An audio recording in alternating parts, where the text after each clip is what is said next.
Welcome back, everyone, to Rob's Daily Classics. Found a beautiful 1990 Buick Reatta convertible. I really love these cars. We're going to dive in and check this one out.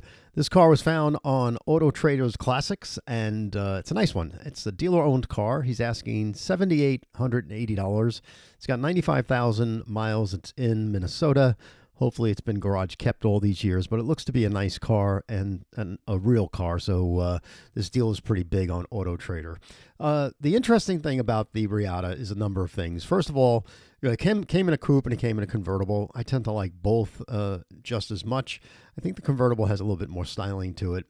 The coupe was built from 1988 to 1991. The convertible was introduced this model year. So this car that we're seeing is the first year of the convertible and only lasted 2 years, 1990 to 91.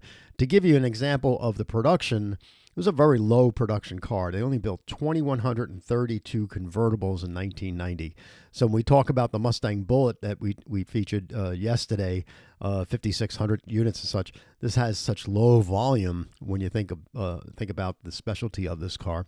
It was built on the E-body. The E-body was shared with the Riviera, the Tornado, and the Eldorado of the day. Those cars were kind of sleepy back then. They kind of scaled them down. So this car has a standout. It was designed to be a halo car in the showroom, a car that people would jump on and look at. And I think it was misread somehow because it really never took off, both from a production side and never really took off on the collector side. However, there's been a little pause in the action on these cars, and I'm watching some prices go up now. And will never be a $50,000 car and such, but it definitely is becoming more desirable in good condition, right? So these cars were built in a highly specialized assembly program that General Motors put together, and basically was built in a series of stations rather than an assembly line. And that was a really big deal back in 1988. When you think about other assembly plants still had the worker pits, this car was in they call it the Reatta Craft Center, and people just worked on stages with this car as it floated around on the floor.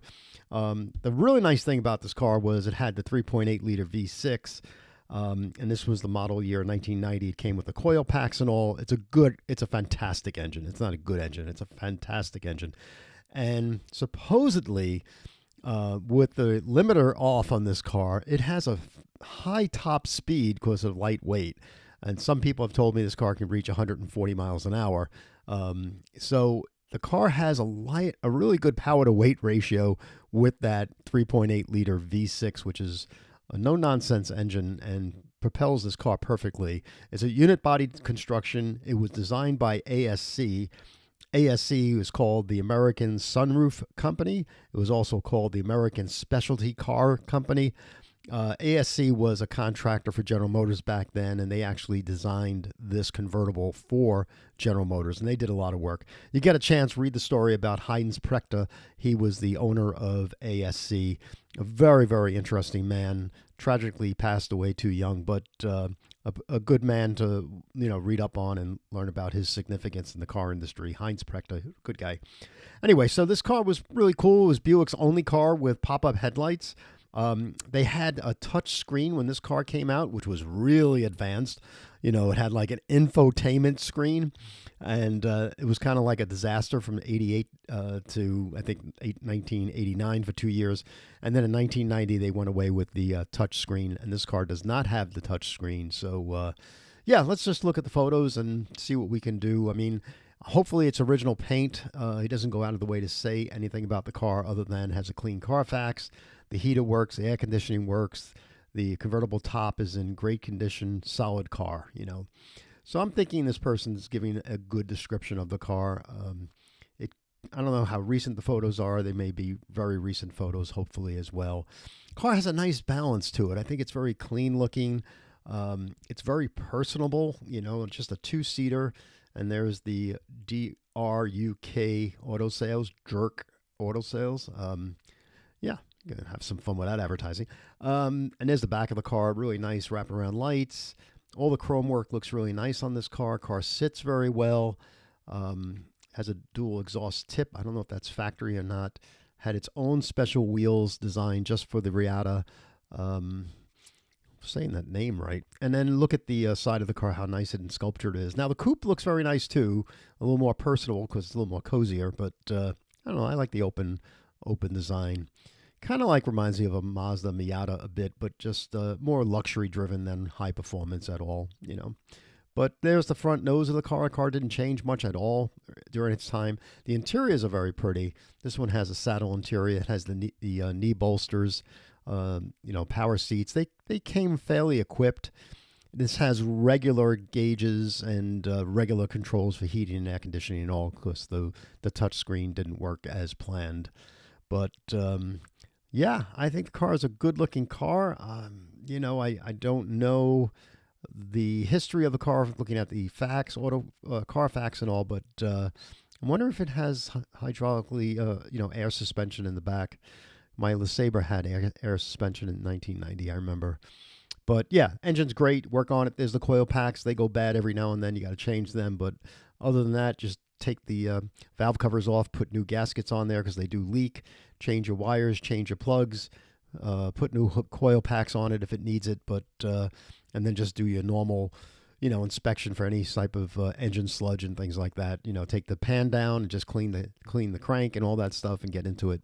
But you do that, and this car will be perfect. It'll last you 10 years. You know, nice design, nice shot from the top. I don't know how he did that, but maybe a drone. Yeah, I mean everything. A lot of photos with this seller, which is really nice. There's the fog lights there. I think that was factory. I'm hoping the paint work is nice and shiny. It's not dull and things like that. General Motors paint work over the years doesn't hold up as nice as we would like them to hold up. But yeah, a lot of photos for you guys to dive into if you like this type of car. I love this car. I think the car is really nice. I think $7,980. I doubt he's going to be that flexible on this car. But if I gave him $6,900, is it worth it? If I lived near Minnesota, I would think it is. If I was looking for this type of car. But I think a lot of fun. Again, originality, condition, and price is all about what we do here. So this car appears to be very original. Condition appears to be really nice. And the price, I think, is very affordable. And I'm watching these cars go up a bit. I mean, you see some cars with 10,000 miles going for, well, at least they're trying to get $20,000 for those cars. But whether you buy a coupe or convertible, I think they're both just as nice. And it depends on your preference. Because it's a Minnesota car, you know, you want to make sure that the car is not sitting on damp concrete floors all its life. So you want to look under the undercarriage, make sure there's no rust on it and all. But other than that, I love this car, so I hope you do too. If you're not already a subscriber to Daily Classics, please get on there and subscribe. We appreciate seeing you there. Hit that button where it says subscribe. Pass along this channel to friends that love cars, and that's how we grow. And if you like the video, give a thumbs up. If you owned one of these cars, even better, just give some comments about your ownership experience. That's always fun to read, right? So there you have it. Find this car on Auto Trader Classics. Type in 1990 Buick Reatta convertible, and this car will come popping at you in Minnesota. Thanks very much for joining me tonight, and we'll see you again soon.